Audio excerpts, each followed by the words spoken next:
Halo semuanya. Pernah kebayang nggak sih kalau cara kamu menulis satu huruf aja itu bisa ngebongkar rahasia kepribadian kamu? Nah, hari ini kita bakal nyelam ke dunia grafologi yang seru banget. Dan kita bakal mulai dari satu huruf yang kita semua tulis tiap hari. Huruf A. Coba deh, pikirin sejenak. Setiap goresan, setiap lengkungan, dan tekanan pulpen kamu itu mungkin bukan sekedar huruf loh, tapi bisa jadi cerminan dari pikiran dan perasaan kamu yang paling dalam. Udah siap buat cari tahu? Oke, kita mulai dari dasarnya dulu ya. Jadi, apa sih grafologi itu?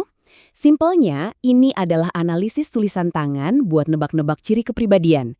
Idenya tuh setiap detail dari ukuran sampai kemiringannya itu punya makna. Eits, tapi ini bukan ramalan ya, lebih ke melihat kecenderungan dari pola tulisan kita. Nah, ini yang bikin makin seru. Ternyata ini bukan jalan satu arah. Kalau tulisan tangan mencerminkan kepribadian, apa bisa kita ubah kepribadian kita dengan cara mengubah tulisan tangan? Konsep inilah yang disebut terapi menulis dan nanti kita bakal bahas lebih dalam lagi. Oke, kita langsung aja masuk ke bagian yang paling dramatis. Menurut analisis grafologi, ternyata ada beberapa bentuk huruf A yang bisa jadi semacam tanda peringatan. Ini hal-hal yang mungkin menarik buat diperhatiin, entah di tulisan kamu sendiri atau tulisan orang lain. Coba deh lihat perbandingan ini. Jadi, menurut analisisnya, lingkaran kecil atau loop di dalam huruf A itu artinya bisa dalam banget. Kalau lingkarannya ada di sisi kiri, katanya sih ini nunjukin kecenderungan buat bohongin diri sendiri. Tapi kalau lingkarannya geser ke kanan, wah ini bisa berarti ada kecenderungan buat nggak jujur ke orang lain.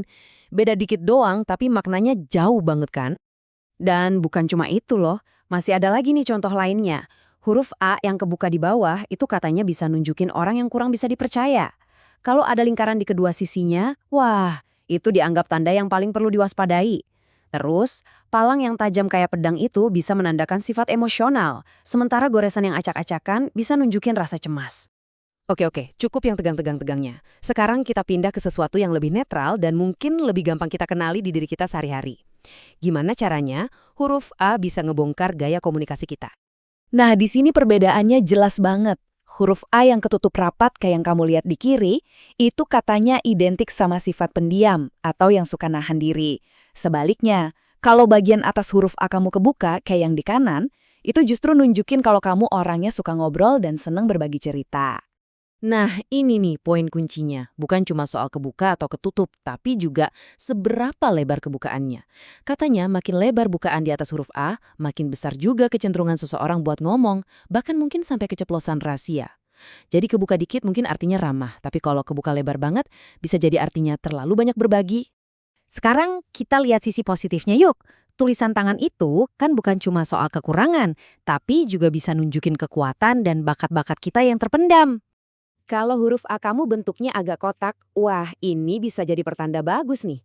Dalam grafologi, ini tuh dihubungin sama keterampilan manual atau keahlian tangan. Artinya bisa macam-macam. Bisa jadi kamu berbakat dalam kerajinan, menjahit, atau bahkan main alat musik kayak piano. Nah, ini salah satu yang paling unik. Pernah lihat ada yang nulis huruf A jadi kayak bintang? Ternyata dalam grafologi, tanda ini punya nama khusus, yaitu gigi. Ini melambangkan orang yang gigih, ulet, dan pokoknya nggak gampang nyerah. Singkatnya, ini tanda seorang pejuang sejati. Masih ada lagi loh tanda-tanda positif lainnya. Huruf A yang ukurannya besar, itu menunjukkan rasa percaya diri. Kalau bentuknya lebih artistik atau unik, itu tandanya kreativitas. Dan kalau bagian atasnya bulat, katanya sih itu nunjukin orang yang selalu berusaha ngejar mimpinya.